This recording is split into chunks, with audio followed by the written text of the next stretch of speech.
الشيطان الرجيم بسم الله الرحمن الرحيم إلى حضرة النبي محمد المصطفى رسول الله صلى الله عليه وسلم وآله الكرام الصحابة العظام ثم خصوصا لمشايخنا ولآبائنا ولأمهاتنا ولجميع المسلمين والمسلمات والمؤمنين والمؤمنات الأحياء منهم والأموات. كرام الفاتحة.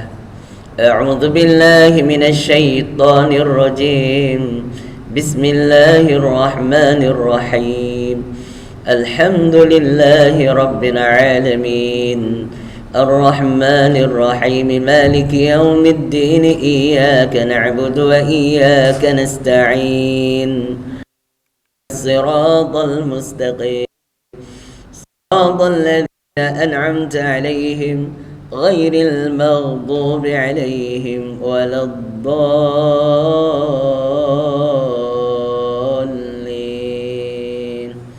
رب اغفر لي ولوالدي. Assalamualaikum warahmatullahi ta'ala wabarakatuh. Alhamdulillahi rabbil alamin. Wassalatu wassalamu ala asyrafil anbiya'i wal mursalin wa ala alihi wa ashabihi ajma'in. Subhanaka la ilma lana illa ma 'allamtana innaka antal alimul hakim. Wa qala rabbi shrah li sadri wa yassir li amri wa hlul 'uqdatam min lisani yafqahu qawli. Amma ba'd. Qala Allah ta'ala fil Qur'anil 'azim. A'udzu billahi minasy syaithanir rajim. Bismillahirrahmanirrahim. Subhanalladzi asra bi 'abdihi lailan minal masjidil haram ilal masjidil aqsa barakna haulah ila akhir hayat. Hadirin yang dirahmati Allah, bersyukur kehadrat Allah Ta'ala. Malam ni kita masuk tajuk kebiasaan tahunan, iaitu Isra' wal Mi'raj. Peristiwa besar, kisah besar atas yang berlaku atas baginda Nabi sallallahu alaihi wasallam sebagai ujian keimanan bagi kita semua umat Islam, untuk meyakini dan memahami kisah yang tertulis di dalam Al-Quran. Kisah ni disebut dalam pangkal surah Al-Isra' umpamanya. Ayat pertama sekali dah Allah ceritakan pada kita Maha Suci Allah yang telah memperjalankan akan hamba-Nya, iaitu Nabi Muhammad sallallahu alaihi wasallam, pada malam hari daripada Masjidil Haram Makkah kepada Masjidil Aqsa, dan seterusnya menaiki alam malakut suflah sampai ke malakut a'la, sampai ke mustawa. Jadi hadirin yang dirahmati Allah, tak mudah untuk diterima oleh orang-orang yang tak beriman. Kerana kisah ni, dia satu kisah yang daripada sudut akalnya memerlukan perbahasan ilmiah. Pada zaman Nabi sallallahu alaihi wasallam, bila Nabi Muhammad sallallahu alaihi wasallam menceritakan kisah perjalanan dia tu, daripada 3/4 malam, maknanya sejak maghrib sampai ke subuh, baginda cerita tentang bagaimana beliau dibawa oleh malaikat Jibril menaiki binatang burak daripada Makkah sampai kepada Masjidil Aqsa Palestin. Apa yang berlaku? Orang-orang kafir memperolok-olokkan dia. Ramai di kalangan orang-orang kafir itu mempermainkan Nabi. Mana boleh satu malam je sampai Palestin. Orang perjalanan 2 marhalah atau perjalanan 2 mahalah. Perjalanan 60 batu, lebih kurang 92 km. Dia kenapa ada yang kata 80 lebih 6 km, ada yang kata 90, 92. Sebab perjalanan 2 mahalah tu diukur daripada sudut perjalanan unta 3 hari 3 malam. Orang yang pergi musafir naik unta 3 hari 3 malam punya perjalanan dikira 2 merhalah.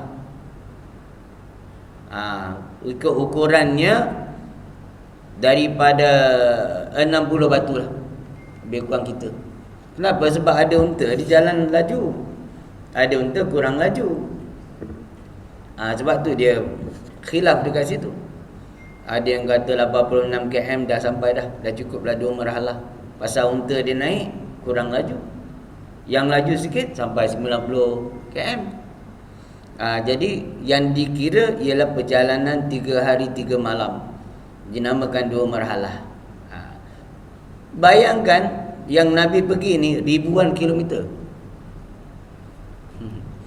bukannya 90 kilometer, ribuan kilometer dalam masa tak sampai 1 hari, semalaman saja. Jadi ada di kalangan orang-orang yang orang-orang Islam juga menjadi kufur, kerana dia kata Nabi buat tipu daya, Nabi dah tak betul. Dia kata macam tu. Padahal zaman dulu memang susah nak uraikan tentang kelajuan. Sebab zaman mereka paling laju kuda perang, kuda Parsi, boleh lari 60 km sejam. Atau binatang nama cita, boleh 50-60 km sejam. Itu zaman dia.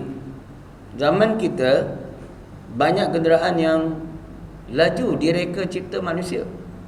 Betul tak? Motor C70 pun dah 100 km sejam. Naik motor besar sikit, cc dia 250 cc, 160, 170 km sejam.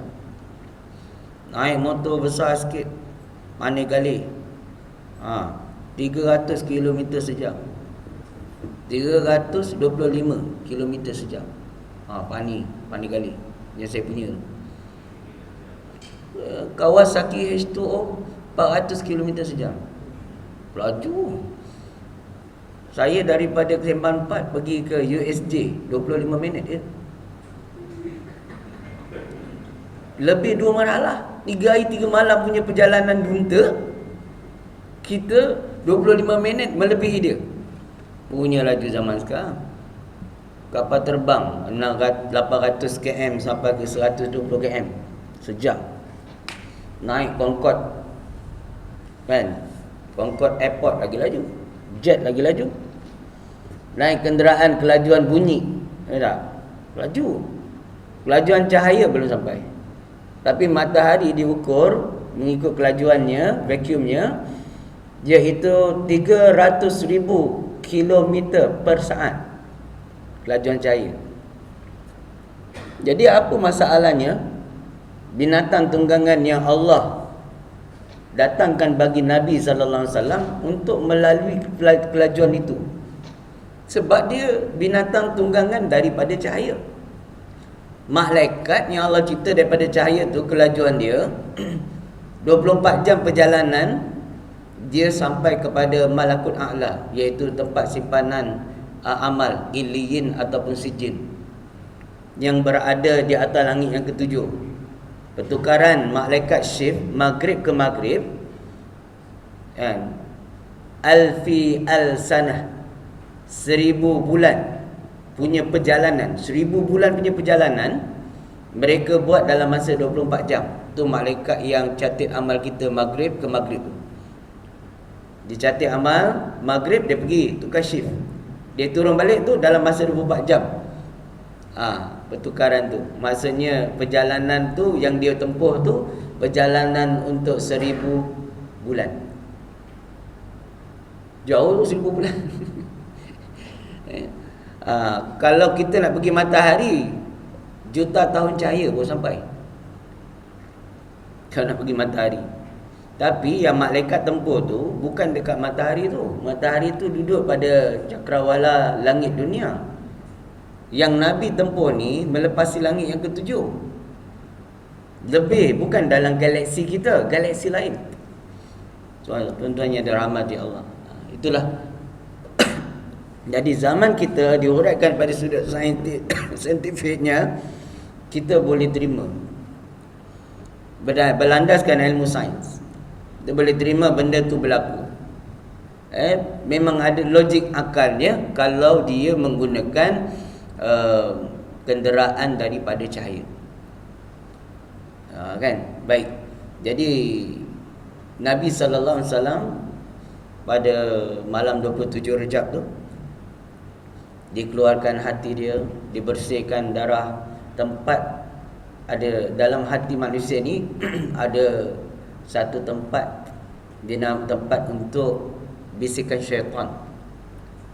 Darah beku, darah hitam, yang mana ini dicuci oleh Jibril AS dengan air Zamzam. Jadi Nabi tak ada tempat ni, telah dibersihkan. Lain daripada Nabi Muhammad SAW, semua ada tempat bisikan. Jadi macam kita ni, yang syaitan akan bisik dekat situ, allazi yuwaswisu fi sudurin nas, bisik dalam hati manusia. Nabi tak ada yang ni. Jadi kalau kita nak buang bisikan tu, kita kena lawan dia dengan zikrullah. Bila kita berzikir, iblis, syaitan dia lari, dia jauh. Dia macam anjing, dia duduk jauh, tapi dia tak lekang daripada kita. Bila kita lalai, dia datang bisik. Dia datang bertinggi. Bila kita sentiasa zikir, dia sentiasa jauh. Bila kita lupa zikir, dia masuk, dia bisik. Ada dia jarum-jarum kesesatan yang dia nak bisikkan dalam hati kita. Sama ada melalui ilmu ke, melalui ibadat ke, melalui berbagai-bagai jalan. Ialah kerja syaitan. Syaitan berbagai-bagai cara, ribuan cara untuk dia menyesatkan umat. Dengan jalan ilmu dia sesatkan umat. Dengan jalan ibadat disesatkan umat. Kita nak beribadah kepada Allah. Contoh, kita nak ibadat. Syaitan sesatkan kita melalui ibadat tu. Contoh dalam mazhab Syafi'i, ulama-ulama besar dalam mazhab Syafi'i mengeluarkan fatwa. Di antaranya Imam Nawawi rahimahullah ta'ala, dalam kitab dia menyebutkan, kitab majmuk dia, haram bagi orang-orang yang mempunyai solat fardu yang belum diqadakkan mengerjakan solat sebarang solat sunat. Jadi hari ni orang tak kerjakan solat fardu, orang suka buat sunat. Kan? Orang suka bertarawih tapi dia tak datang zuhur, asar, maghrib, isyak, tak solat. Dia solat tarawih je. Atau dia solat 2 hari raya je. Apa hukum dia? Haram yang demikian itu. Rupa-rupa ibadat, solat sunat, pahalanya bertambah, menampung solat fardu. Nak solat tarawih, berapa banyak besarnya pahala dia. Tapi syarat, kalau ada solat fardu yang belum qada, tak boleh buat. Bukan dia haram. Jadi orang kerja yang sunat tu, tinggal yang fardu tu. Dia kena tipu dengan syaitan. Dia nyangka yang dia buat dapat pahala, padahal hakikat dia berdosa. Wal-i'azabillah. Nampak tak tuan? Jalan tipu daya iblis. Simple. Ini bukan saya sebut, ni ulama-ulama sebut, ni ulama mazhab Syafi'i sebut. Imam Al-Haddad umpamanya juga menyebut yang demikian itu. Imam As-Sayyuti rahimahullah ta'ala juga menyebut yang demikian. Bukan orang-orang biasa. Ini orang yang ahli Quran, ahli tafsir, ahli fiqh, semua. Dia ulama fuqaha. Baik, habis. Jadi iblis, tempat iblis tadi untuk membisik ke dalam hati tu telah dibersihkan. Lalu baginda Nabi SAW pun berjalan daripada Mekah. Saya singkatkan cerita ni sebab saya nak ambil poin penting dalam bab yang ada dalam kandungan cerita ni. Sebab poin dia ialah kisah akidah yang ada dalam bab akidah yang ada dalam kisah. Jadi Nabi SAW berjalan daripada Mekah, dia pergi ke Madinah, dia sembahyang 2 rakaat, pergi ke Baitul Laham, sembahyang 2 rakaat di Palestin. Kemudian daripada Masjidil Aqsa, baginda Nabi SAW menaiki burak, masih lagi menaiki kenderaan itu, meneruskan perjalanan melintasi langit yang pertama. Jadi matahari duduk langit yang pertama, langit dunia. Matahari, bulan, bintang yang kita dapat lihat ni, dia duduk dalam lingkungan langit dunia, di mana adanya Baitul Izzah, tempat simpanan Al-Quran. Yang pertama, turunnya Quran daripada Lauh Mahfuz kepada Baitul Izzah, langit dunia. Kemudian selama 21 tahun diturunkan kepada baginda Nabi sallallahu alaihi wasallam menurut asbabun nuzul, menurut sebab-sebab turunnya ayat. Jadi sepanjang masa waktu Nabi berdakwah tu, daripada wahyu yang pertama Iqra sampailah wahyu yang terakhir, surah yang terakhir. Surah apa? Ada surah yang terakhir tu, idza jaa nasrullahi wal fath, al-fath, an-nasr. Idza jaa nasrullahi wal fath, tu surah terakhir. Ayat terakhir, al-yawma akmaltu lakum. Itu ayat. Jadi selama itulah Al-Quran itu turun sedikit demi sedikit sampai habis 30 juzuk. Pada bila? Pada malam 17 Ramadan. Kali pertama Quran turun daripada Lauh Mahfuz kepada Baitul Izzah tu pada malam Lailatul Qadar. Sebab tu turun Quran tu dipanggil nuzul Quran itu dua. Satu, daripada Lauh Mahfuz turun ke Baitul Izzah sekaligus. Kemudian sedikit demi sedikit, bermula pada wahyu yang pertama tadi, Iqra, pada malam 17 Ramadan. Baik. Kemudian Nabi sallallahu alaihi wasallam melintasi langit yang pertama sampai pintu langit yang pertama, kena soal jawab. Tak boleh turun masuk. Kemudian baru diberi izin, baru boleh masuk. Maka dekat situlah Nabi dapat lihat Nabi Adam AS. Langit yang kedua pula Nabi dapat lihat Nabi Isa dan juga Nabi Yahya. Langit yang ketiga Nabi Yusuf AS. Sampailah langit-langit yang seterusnya, jumpa Nabi Ibrahim, jumpa Nabi Musa, sampailah Nabi ke tingkatan langit yang ketujuh. Maknanya langit yang pertama dengan langit yang kedua tu besar. Langit yang kedua lebih besar alamnya, lebih besar luasnya dibandingkan dengan langit pertama. Begitulah sampai langit yang ketujuh. Langit yang ketujuh itu lebih luas daripada langit-langit yang lain. Waktu Nabi SAW sampai pada langit yang ketujuh, dia dapat lihat Baitul Ma'mur pula, tempat tawaf para malaikat.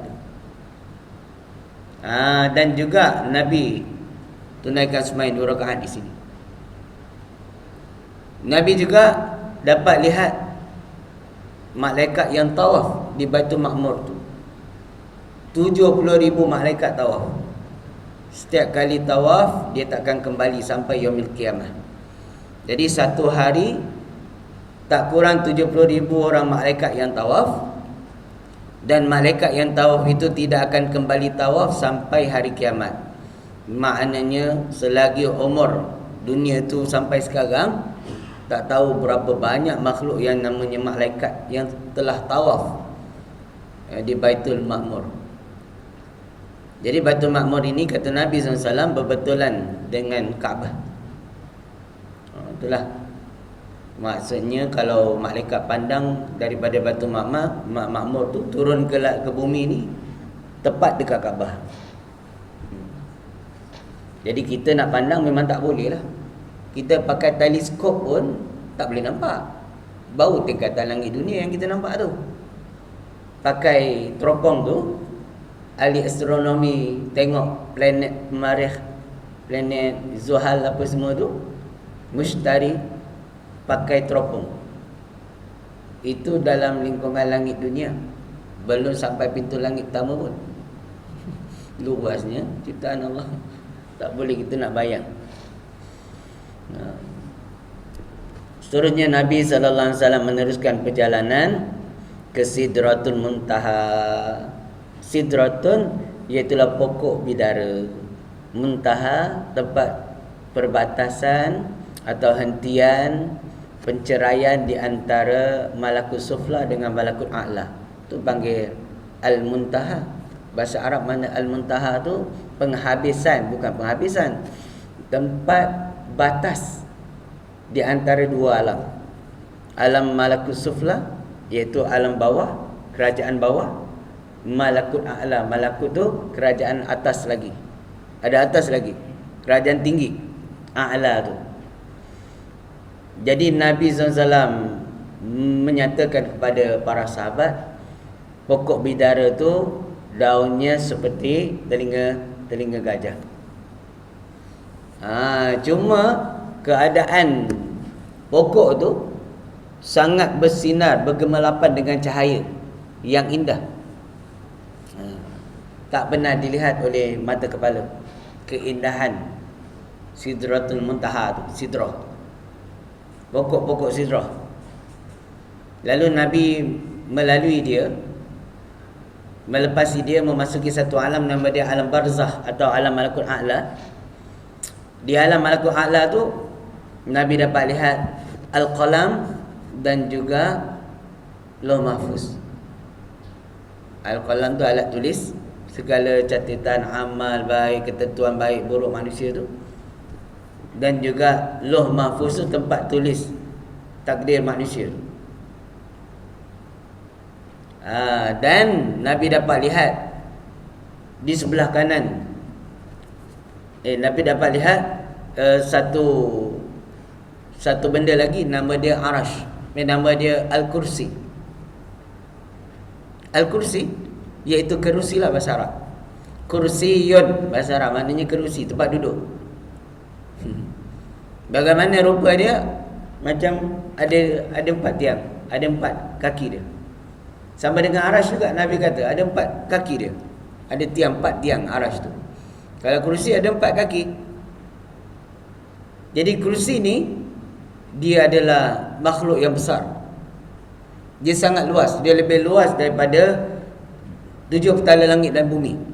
Dia lebih besar daripada itu. Sehingga Nabi buat ibarat satu titik air yang ada dekat jari kita, taruh satu titik air di antara lautan. Lautan itu ialah Al-Kursi. Punyalah besar makhluk ni. Nabi teruskan perjalanan, maka dia dapat lihat makhluk yang paling besar pula. Tapi sebelum tu Nabi lihat sebelah kanan makhluk tu ialah 8 tingkatan syurga. 8 tingkatan syurga. Jannatul Firdaus, Jannatul Ma'wa, Jannatul Na'im, Jannatul Adnin. Syurga yang 8 tingkat, 8 jenis syurga ni, 8 tingkatan syurga ni dilihat oleh Nabi SAW. Jadi yang paling besar di kalangan syurga tu ialah Jannatul Firdaus. Syurga Al-Firdaus ni Nabi SAW khabarkan, malaikat Jibril pernah minta pada Allah untuk melihat syurga Firdaus. Allah bagi izin kat dia. Maka dia pun masuk ke dalam syurga Jannatul Firdaus. Pada pintunya dia terbang dengan kelajuan super cahaya dia. Malaikat Jibril dia ialah malaikat daripada cahaya. Kelajuannya kelajuan cahaya. Dia terbang selama 100,000 tahun untuk mengelilingi syurga Jannatul Firdaus. Malangnya, selama 100,000 tahun yang dia terbang tu, dia hanya dapat menjangkau suku daripada syurga Jannatul Firdaus. Subhanallah. Dengan kelajuan penuh, dia buka 400 sayap dia. Dia terbang dengan begitu laju. Selama 100 tahun, dia hanya dapat suku syurga, tak dapat habis. Subhanallah, besarnya Jannatul Firdaus tu. Tapi yang lebih besar pada dia ialah makhluk yang nama Arash. Jadi makhluk yang nama Arash inilah Nabi pergi menaik kenderaan borak dengan kelajuan paling laju, kenderaan mesti laju. Kenderaan kita apa? Kapal terbang, kan laju. Sini pergi ke Jakarta 1 jam, 2 jam lah dia nak pusing-pusing. Sini pergi ke Mekah 6 jam. Macam tu, laju tak laju. Perjalanan bertahun lah dulu orang nak pergi haji, mungkin naik kapal 3 bulan baru sampai. Kita 6 jam je. 6 jam ada ke kurang? Laju kenderaan kita. Ini kenderaan daripada cahaya lagi lah laju. Lalu Nabi SAW sampai ke kubah yang berwarna putih yang berada di dalam arash tu. Jadi arash ni apa? Singgasana. Arshun maknanya singgasana. Macam ni lah. Singgasana ni kita panggil tempat duduknya sultan dan raja, kita panggil dia singgasana lah. Kalau zaman dulu tempat raja bersidang untuk jumpa rakyat dia, kan ada dia duduk dalam singgasana dia. Dia menaik atas macam pentas tu, kemudian ada kerusi 2. Itu singgasana di raja. Jadi itu makhluk, itu manusia. Jadi singgasana yang dimasukkan arash ini tadi ialah mempunyai 4 kaki tiang dia, yang mana setiap tiang tu ditanggung oleh malaikat hafazah. Ada malaikat al-arba'ah yang pegang. Kerja dia tampung 4 tiang tu. Nanti kata Nabi di yaumil qiyamah, bila berlaku kiamat, Allah tambah lagi 4 malaikat. Jadi setiap tiang ada 2 malaikat yang pegang. Malaikat yang pegang tu besar. Dia adalah malaikat yang paling besar sekali daripada sudut penciptaan dia. Contohnya malaikat Jibril AS. Disebut dalam kitab Kashful Ghaibiyah, besarnya dia tu, kalau dia buka satu sayap, dia ada 400 sayap. Satu sayap dia buka, dunia ni antara timur dan barat tu gelap, kerana cahaya matahari tak boleh tembus. Kalau dizahirkan jasad dia, sayap dia, satu sayap dia besar tu, dunia ni punyalah besar. Kalau dia buka 400 sayap, lagi besar, sebesar-besar cakrawala tu. Jadi itu yang Nabi dapat lihat waktu kali pertama dia terima wahyu. Di Gua Hira tu, Allah bukakan mata hati dia, mata basirah dia. Maka kali pertama dia lihat, dia pingsan. Rupa sebenar malaikat Jibril, menggerunkan haibah. Tapi yang lebih besar pada malaikat Jibril ni ialah malaikat Mikail, yang menghantar rezeki, menurunkan hujan, kerja dia. Malaikat Mikail tu lebih besar pada Jibril. Satu sayap malaikat Mikail tu sama besar dengan malaikat Jibril. Lebih besar pada dia malaikat Israfil, pencabut peniup sangkakala. Satu sayap dia sama lebih besar daripada malaikat Israfil, malaikat Mikail tadi. Dan yang paling besar sekali malaikat tu dia, malaikat yang menanggung arash.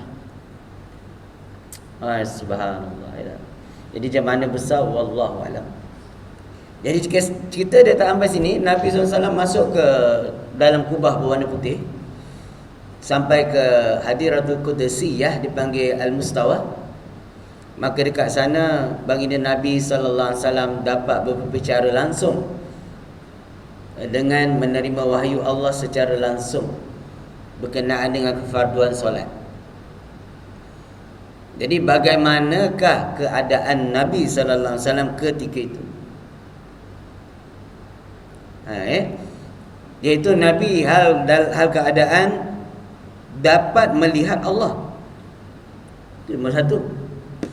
Nabi Muhammad SAW dapat melihat Allah, tapi dia lihat Allah bukan di dalam, bukan di atas, bukan di bawah, bukan kiri kanan, bukan di hadapan, bukan di belakang.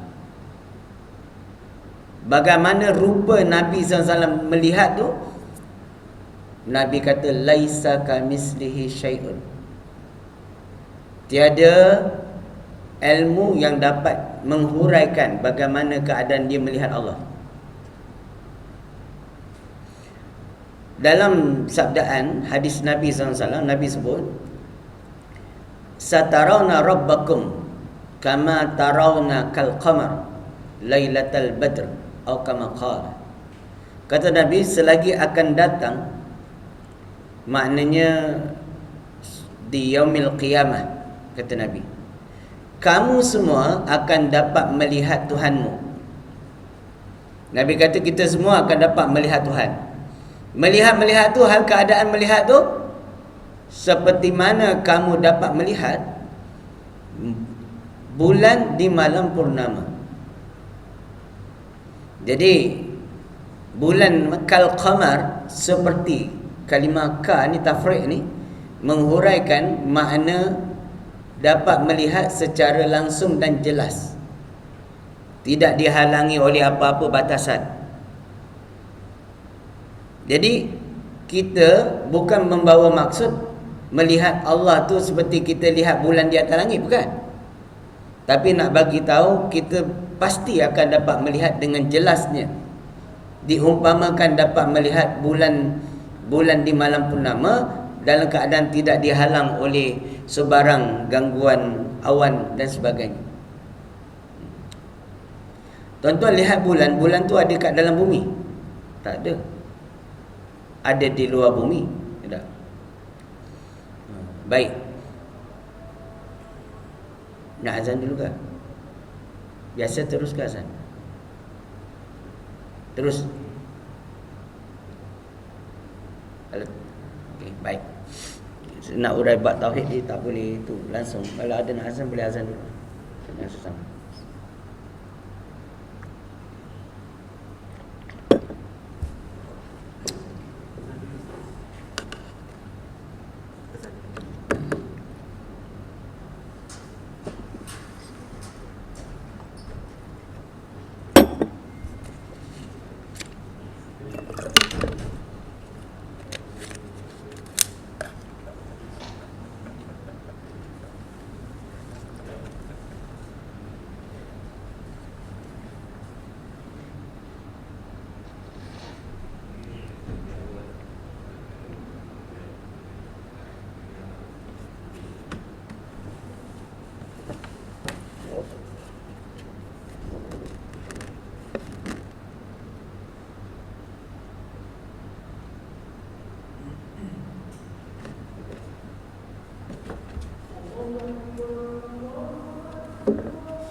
La ilaha illallah Muhammadur Rasulullah da'adna wa sallallahu qa'im sayyidina Muhammadan alladhi ba'as maqam Muhammad.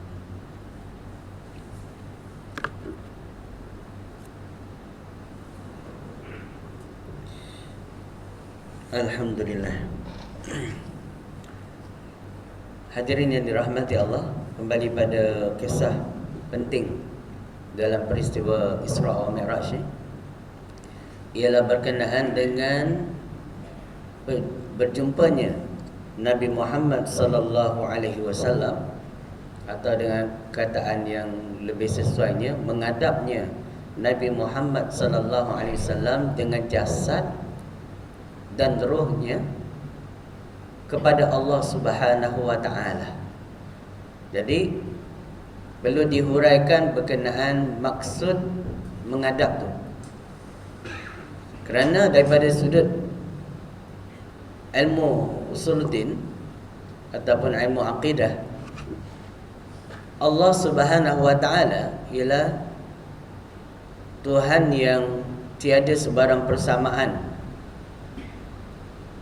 dengan makhluk daripada segala sudut, sama ada sudut zat, sifat atau af'al. Itu nombor satu. Jadi bila daripada sudut zatnya, Allah Ta'ala bukan jirim dan bukan jisim. Allah ialah zat yang wajib ada, dipanggil zat yang wajibal wujud. Berarti zat, bila sebut zat Allah, ia adalah maujud, yang ini wujudun bila makanin, tidak memerlukan tempat. Kenapa? Kerana yang memerlukan tempat ialah makhluk. Yang berjirim memerlukan tempat, yang berjisim memerlukan tempat. Jadi jirim makna berketul. Ini jirim lah. Ini jirim. Jisim seumpama kita bertubuh. Kita ni panggil berjisim. Jasad, berjasad, berjisim. Dan jisim tu pula terbagi kepada dua jenis. Satu jenis yang nampak oleh mata kasar kita, mata kepala. Satu lagi tak nampak dengan mata kepala, tapi ia berbentuk. Iaitulah segala para malaikat, jin, syaitan, syurga dan neraka. Kita mengetahui tentang syurga dan neraka melalui perkhabaran Nabi. Tak pernah melihat, tapi ianya wujud. Itu juga malaikat. Kita meyakini kewujudan malaikat melalui perkhabaran Nabi sallallahu alaihi wasallam. Kita tak pernah lihat malaikat, tapi Nabi khabarkan ciri-ciri malaikat, bentuk malaikat itu sebahagiannya. Itu juga jin. Kita tak mungkin ada yang sempat pernah jumpa jin. Mungkin ada yang banyaknya tak jumpa. Tapi jin tu wujud. Kita yakin dia wujud. Kenapa? Kerana disebut dalam Quran. Sampai ada surah Al-Jin dalam Quran. Minal jinna wan nas. Golongan jin tu ada. Baik. Jadi Allah Subhanahu wa taala zatnya tidak terdiri daripada sebarang anasir. Unsur. Anasir tu unsur. Macam kita ada unsur macam-macam. Ada unsur air, darah, daging, belulang-belulang, api, angin dan sebagainya.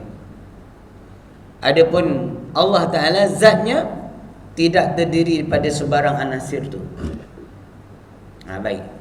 Bila Allah Ta'ala zatnya tak sama dengan makhluk, maka jangan sesekali kita menyangka atau membayangkan yang Allah tu berada di pihak hadapan Nabi atau di atas Nabi, atau di bawah Nabi, atau di dalam Nabi. Kenapa? Kerana Allah tak memerlukan ruang itu semua. Zatnya tak sama macam kita. Kita perlukan ruang. Kalau tak atas bawah, tak kiri kanan, tak berada di dalam di luar. Tu macam tu. Jadi bagaimana maksudnya menghadapnya Nabi Muhammad sallallahu alaihi wasallam kepada Allah tu? Menghadap Nabi kepada Allah tu macam mana? Iaitu maksud menghadap di sini dengan makna martabat ihsan. Itu dia. Seperti mana yang Nabi suruh kita menghadap Allah ketika solat. Dada arah kiblat, bukan bermakna Allah tu berada dekat kiblat tu. Tapi bila kita takbir Allahu Akbar, memasukkan kebesaran Allah ke dalam hati kita, sehingga hati kita melihat apa? Akan keagungan, keesaan, ketinggian Allah Subhanahu wa taala ketika kita takbir tadi. Bukan bermaksud Allah tu berada di hadapan kita, bukan. Tu dia. Tu maksudnya menghadap Allah tadi. Kita menghadap Allah lah dalam solat. Menghadap dengan iman, bukan menghadap dengan jihah. Itu dia kan. Baik. Jadi bila sahabat Nabi SAW bertanya kepada Nabi, macam mana keadaan Nabi berjumpa Allah Ta'ala, menghadap Allah tu macam mana? Nabi kata, laisa kamislihi syai'. Tiada suatu apa jua pun yang sama. Persamaan tak ada. Dengan kata lain, Nabi tak boleh hurai kata Tuhan tu besar ke kecil ke, kelabu ke, bercahaya ke, tinggi ke, tak. Kenapa? Tak ada ilmu boleh hurai Allah Ta'ala tu. Tu aja. Tak ada contohnya. Kita kan boleh berfikir bersandarkan contoh-contoh yang ada di sekeliling kita. Macam ni panggil bulat, macam ni persegi, macam ni nama dia cahaya. Sebab ada contoh, ada ilmu boleh kita bahas. Adapun Allah Ta'ala, dia bukan tu semua. Bukan cahaya, bukan bujur, bukan bulat, bukan melintang. Semua bukan. Tak ada dalam kotak pemikiran kita untuk dihuraikan. Itu makna laisa kamitslihi syai'. Tapi wujud Allah, wujud, maha wujud. Bahkan dialah hakikat wujudnya.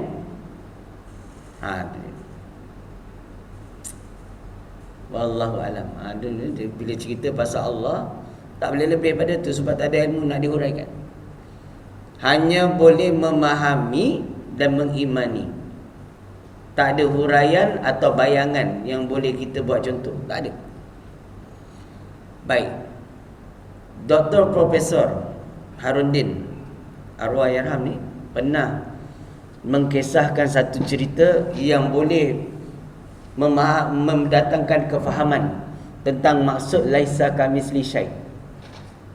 Tiada persamaan tu, atau tak ada dalam pemikiran kita nak hurai satu perkara.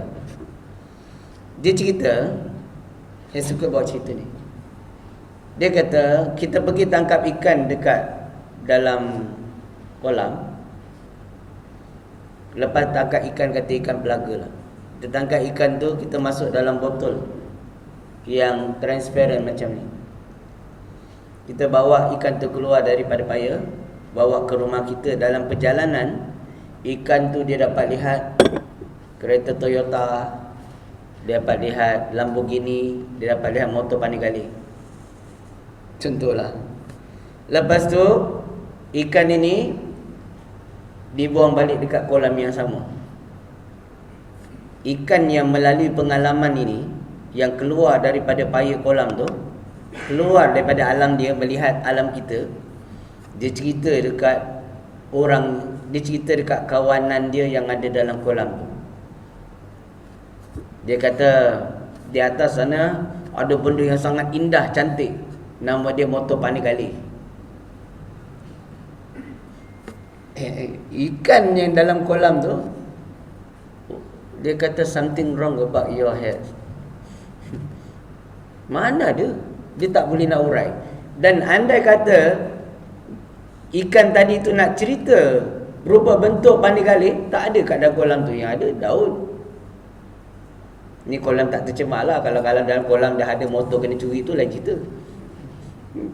Apa dia nak cerita dekat ikan yang dekat dalam kolam tu? Aku jumpa pandai gali. Macam mana bentuk dia? Tak ada bentuk. Tak ada contoh dia nak bagi tahu. Contoh. Begitulah apabila sahabat tanya pada Nabi SAW, kaifa rabbuk? Bagaimana Tuhan? Laisa kamitslihi syai'. Tak ada ilmu boleh hurai. Kenapa? Tak ada dalam kotak pemikiran dia, tak ada contoh di alam ni. Tak ada. Wujud tak? Wujud. Itu dia. Wallahu a'lam bis-shawab, tuan-tuan yang dirahmati Allah. Ya tak? Itu dia.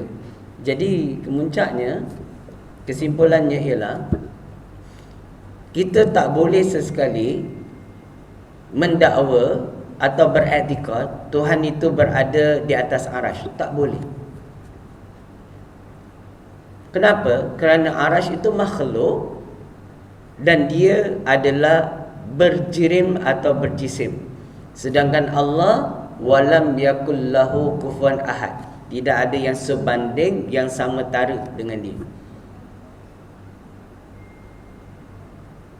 Allah Ta'ala sebelum dia ciptakan segala sesuatu termasuk arasy, dia adalah Tuhan yang maha wujud.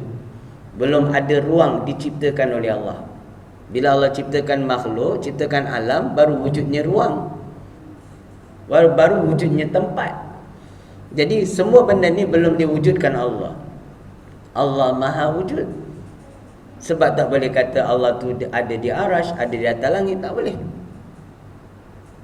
Andai kata orang mendakwa Tuhan itu berada di atas langit, kononnya dengan dalil hadis Nabi SAW, kita kata bahawasanya dia telah terpesong memahami makna hadis Nabi SAW.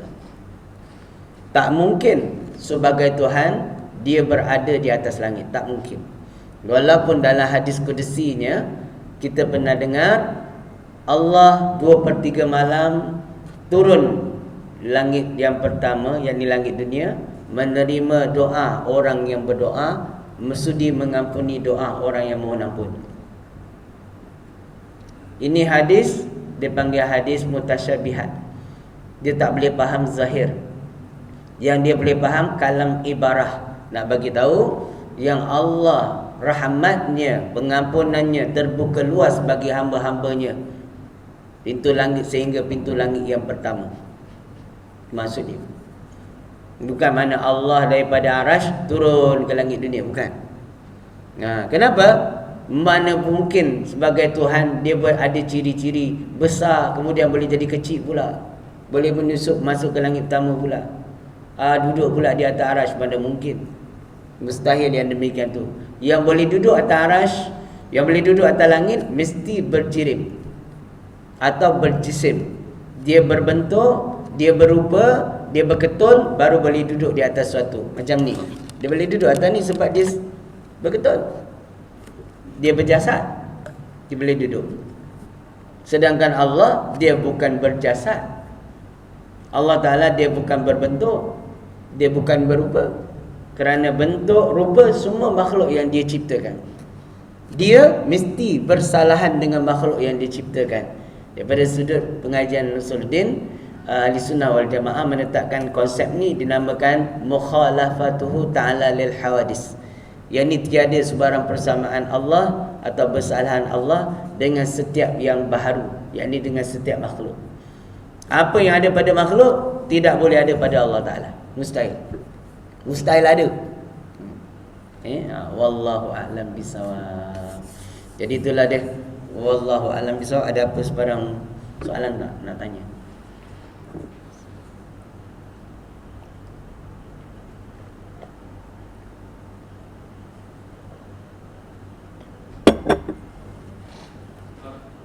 Ya tuan.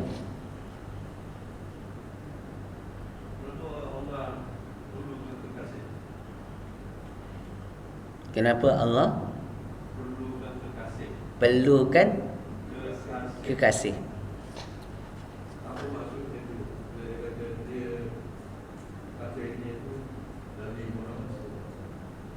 Bagus soalan.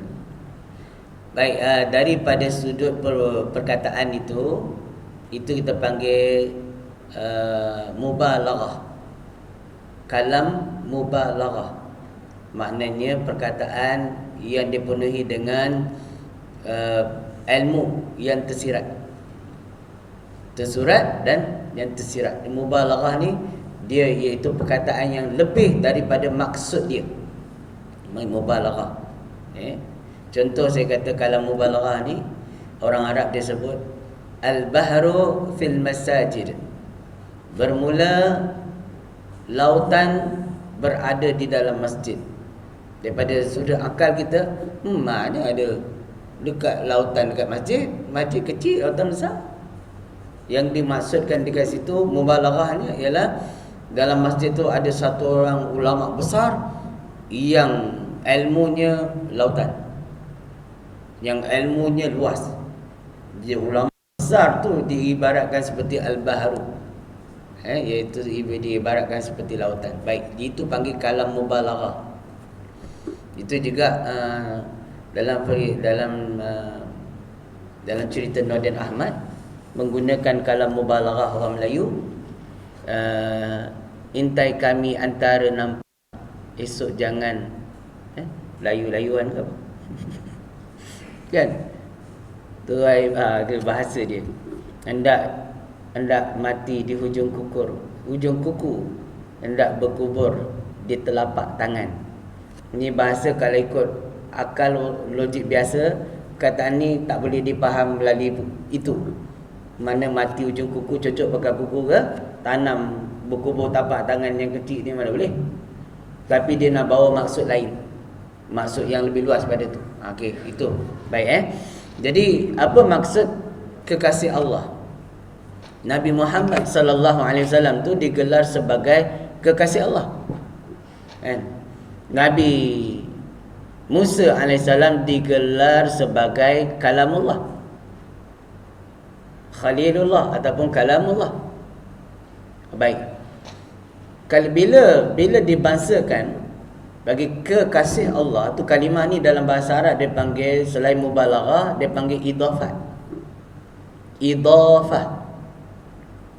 Idafah ni, idafatun dalam bahasa Arab ni ialah satu kaedah pengajian dalam ilmu bahasa Arab. Maksud idafah iaitu sandaran. Saya nak bagi ni supaya nampak Begitu juga orang panggil masjid Baitullah, rumah Allah. Kenapa nak disandarkan masjid tu dengan Allah sehingga digelar rumah Allah? Allah tak perlukan rumah. Ka'batullah, Kaabah tu dibangsakan juga kepada Allah, dipanggil idafat. Kenapa? Kerana nak memuliakan Kaabah tu. Kenapa Nabi Muhammad SAW digelar kekasih Allah? Kerana nak memuliakan dia, memuliakan Nabi Muhammad sallallahu alaihi wasallam. Dia bukan membawa maksud Allah memerlukan makhluk, tak. Sebab kita kata macam Allah perlukan kekasih, tak. Allah bukan perempuan, bukan laki-laki, itu makhluk. Allah dia bukan seperti makhluk ada sifat cinta sesama makhluk lain. Manusia menyayangi sesama manusia based on nafsu dia, jadi keinginan dalam diri dia. Adapun Allah Ta'ala, dia tidak ada nafsu, dia yang jadikan nafsu. Jadi bagaimana katakan kehendak Allah? Maksud kehendak Allah tu, Allah hendak menjadikan sesuatu tu dengan zat dia, bukan dengan sebab keinginan hawa nafsu dia. Sebab Allah tidak sesekali mempunyai nafsu seumpama makhluk, kan? Baik. Jadi maksud kekasih Allah tadi tu nak menunjukkan pada kita Nabi Muhammad sallallahu alaihi wasallam tu makhluk yang paling dicintai Allah, dengan maksud dia ni martabatnya paling tinggi di sisi Allah. sudah akidah tak boleh kata Allah memerlukan makhluk, tak boleh. Apa? Allah yang menjadikan makhluk. Tanpa makhluk Allah tetap maha kaya. Maka Allah jadikan makhluk sebagai asbab untuk mengenal dia. Dia nak memperkenalkan diri dia, maka dijadikan akan makhluk. Maka makhluk diminta untuk mengenal dia, diperintahkan untuk mengenali diri dia. Itu berita, itulah asal kejadian makhluk ni. Semuanya tak ada lain dan tak bukan untuk mengenal Allah. Ya, wa ma khalaqtul jinna wal ins illa liya'budun. Tidak aku jadikan jin dan manusia melainkan semata-mata supaya dia mengabdikan seluruh kehidupan dia kepada aku, yakni mengesahkan Allah, yakni mengenal Allah. Itu dia. Jadi adakah itu membawa maksud Allah Ta'ala kalau tak ada makhluk dia apa? Dia miskin atau dia apa-apanya? Tak. Okay. Allah jadikan sekalian makhluk ni untuk mengenal Allah. Itu kita ni dijadikan untuk kenal dia. Bila kita kenal dia, maka dekat sanalah Allah bagi kita macam-macam. Allah bagi kita, kalau jadi daripada syariatnya, dekat situlah ikhtiari bagi kita. Bila kita nak kenal Allah tadi tu, kena ikhtiarlah, berusaha untuk kenal dia tu. Dekat situlah Allah bagi dia syurga ke, atau sebaliknya, waliyazabillah, pahala ke ataupun dosa ke, dekat ikhtiari tu. Orang nak kenal Allah tadi tu, jalan ni macam mana? Dengan jalan cara menuntut ilmu dapat pahala, dengan jalan cari rezeki yang halal dapat pahala, dengan jalan itu dapat pahala. Sebaliknya dosa, yang ikhtiar dan jatuh dosa, pahala kita tu, balasan kita di yaumil akhirah. Padahal kalau Allah nak masukkan kita dalam syurga, boleh je. Tanpa lalu ini semua dia masukkan kita dalam syurga, boleh je. Hak milik mutlak dia. Allah jadikan kita, dia nak masukkan kita dalam syurga semuanya pun boleh, atau sebaliknya pun boleh. Tak ada apa yang boleh larang dia. Wallahu a'lam. Wallahu a'lam.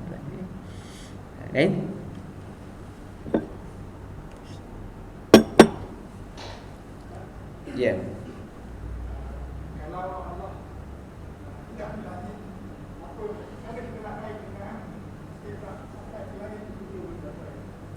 Kalau Allah tidak di langit,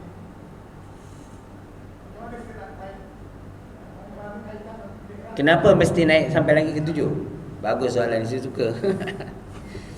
Baik tuan-tuan yang dirahmati Allah, daripada langit dunia sampai langit yang ke-7 kita panggil alam malakus sufla. Dia memang menaik. Daripada dia akan menaiki satu tingkatan sampai ke-7, maka dia ada iktibar atas dan bawah. Kita panggil malakus sufla. Tapi daripada sudut sains, bila kata menaik, berlakunya peristiwa Isra Mi'raj ni ialah di malam hari lah.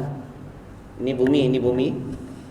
Kalau malam hari dekat sini ialah siang lah. Sini siang, sini malam. Matahari dekat sini lah. So sini malam. Waktu tu Nabi pergi malam, so Nabi kat sini. Bila Nabi menaiki Burak, dia akan turun ke bumi. Ke dia naik ke langit? Dia mesti turun, sebab sini ada matahari. Dia akan pergi sebelah sini, dia tak akan pergi sebelah sini. Logik kan tuan? Takkan orang cakap Nabi naik langgar langit, langgar ke matahari, terbakar dia. Dia mesti lalu ke sini tuan. Sekarang dia naik ke turun? Kita kata langit naik, tapi kenapa turun? Sebab makhluk punya iktibar benda atas panggil langit. Tuan-tuan punya atas ni langit-langit. Lidah kita tekan langit-langit atas. Panggil langit-langit kenapa? Dia kat langit ke? Tak, sebab dia belah atas. So, bila Nabi turun, kita panggil Nabi menaiki langit lah. Padahal dia turun ke bumi tu, bawah. Okey, contoh, tu logik dia. Baik. Bila alam malakut sufla ni, dia memang ada atas, bawah, kiri, kanan. Sampailah Nabi langit yang ke-7. Bila langit yang ketujuh, dia Sidratul Muntaha di situ, dia masuk satu alam lain lagi, dia panggil alam malakut a'la. Jadi alam malakut a'la tu dia masuk, dia bukan naik. Ada ustaz cerita dia naik tangga 1, tangga 2, tangga 7 sampai tangga 9 naik. Dia sebenarnya memasuki satu alam lain lagi. Alam sana tu dia panggil alam barzah. Tuan-tuan, Nabi cerita tentang alam barzah ni dalam kubur kan. Kita masuk dalam kubur, jasad masuk dalam kubur, itu alam dunia. Jasad kita dikuburkan dekat dunia, alam musyahadah. Tapi kita punya roh dibawa naik oleh malaikat, melepasi langit pertama, kedua, ketiga, keempat sampai langit yang ketujuh. Dia masukkan tempat simpanan roh. Tempat simpanan roh tu nama dia alam barzah. Jadi alam barzah tu dekat perbatasan RNR-nya ialah Sidratul Muntaha. Itulah batasnya, batas antara dua alam. Jadi masuk alam malakut a'la, dia bukan iktibar atas bawah, sebab alam tu maha luas. Sehingga Nabi ibaratkan alam itu, arash itu contohnya al-kursi saja. Setitik air di lautan, yang lautan tu arash, setitik air itulah dunia, atau dunia yang isi-isinya, 7 petala bumi itu.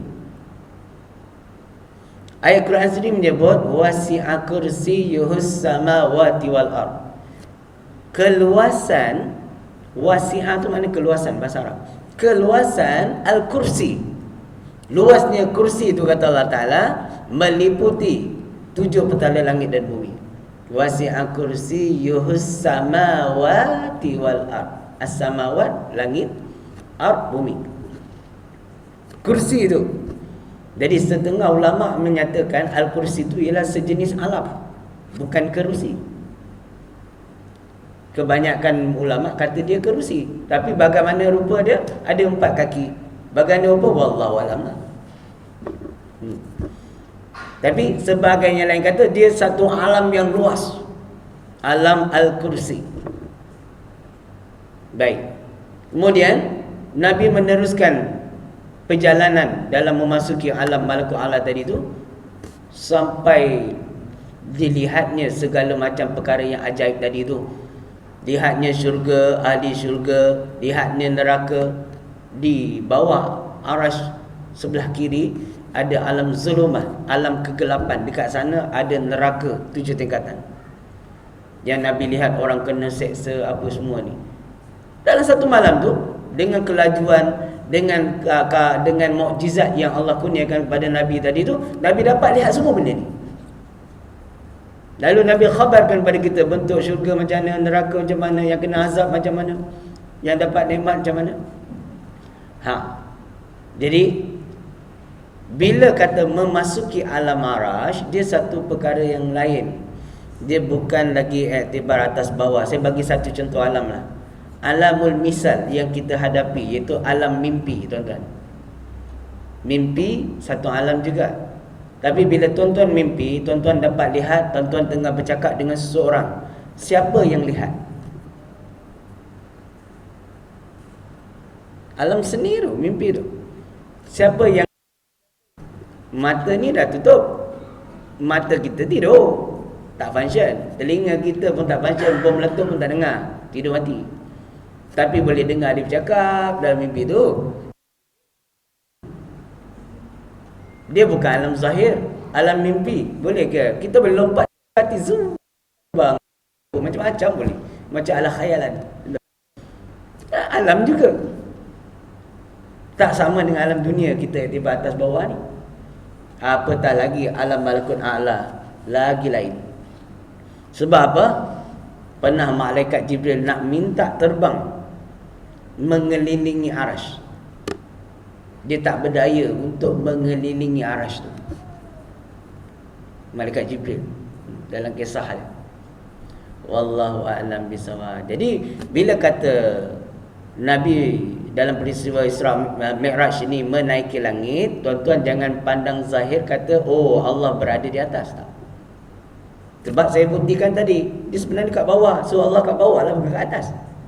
Kalau kita pandang logik lah, maka dalam peristiwa ni tidak boleh membuktikan yang Allah Ta'ala tu berada di atas ke, di dalam ke, di luar ke. Kenapa?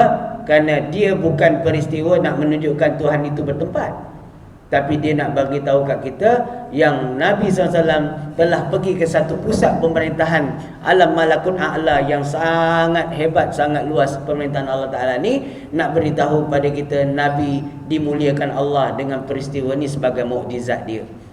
Bukan membuktikan yang Tuhan tu berada di atas arash, apatah lagi di atas langit yang lebih kecil daripada ala arash.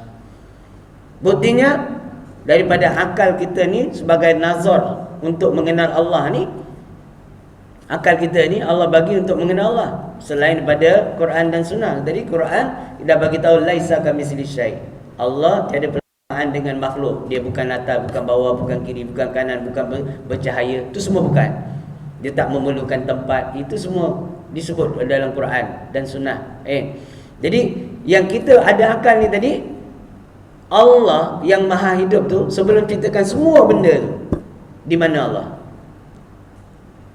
Kalau kita kata Allah di atas langit, di mana Allah sebelum tu? Tak boleh dibuktikan. Tak boleh cakap di atas langit. Tak boleh sebab langit belum diciptakan. Di atas arash, arash belum diciptakan. Allah maha hidup sejak azali. Itu yang membuktikan bahawasanya Allah hidup, Allah wujud tanpa memerlukan tempat. Jadi arash sebagai lambang pemerintahan dia, keagungan dia, bukan tempat untuk dia bersemayam. Wallahu a'lam bishawab. Soalan lain?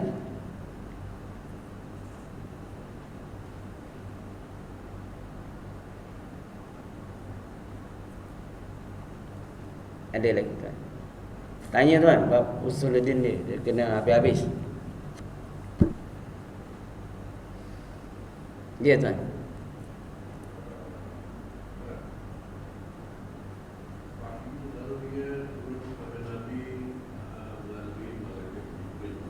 Ya.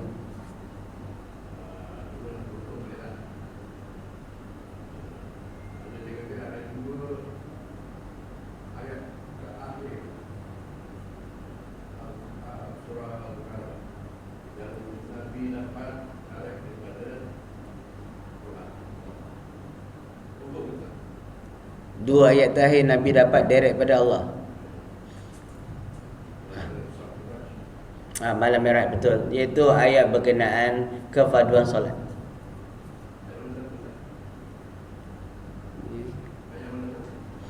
Bukan maksudnya ayat iaitu perintah Allah berkenaan dengan solat tadi.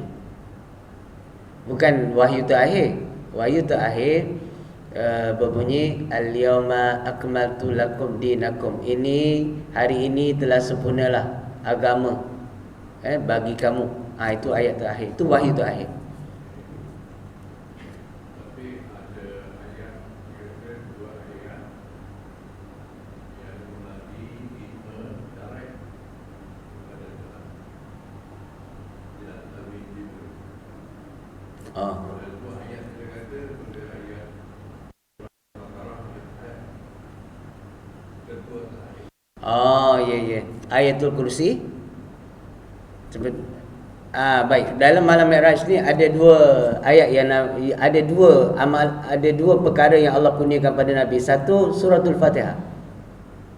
7 ayat. 7 ayat ini Allah kurniakan kepada Nabi sallallahu alaihi wasallam pada malam Mi'raj. Suratul Fatihah itulah ayat 1 sampai ayat 7, dan juga yang kedua ialah ayatul kursi. Ayatul kursi dah sebahagian pada suratul Baqarah lah. Ayat ujung daripada suratul Baqarah, juzuk yang ketiga. Wallahu a'lam. Memang adalah ini dua yang Allah kurniakan. Allah tak pernah kurniakan kepada nabi-nabi sebelum ni. Jadi kita umat Islam beruntung amalkan Al-Fatihah. Jadi Al-Fatihah ni kita akan diwajibkan baca setiap kali solat. Dan juga kalau kita beramal dengan suratul Fatihah ni, banyaklah kelebihan dia. Lepas je solat baca Fatihah, lepas dia nak makan Fatihah, tak ikut maksudnya kita istiqamah kan, dia akan jadi satu perkara yang sangat besar bagi kita lah. Wallahu alam. Ya, ada lagi tak yang bab usuluddin tadi?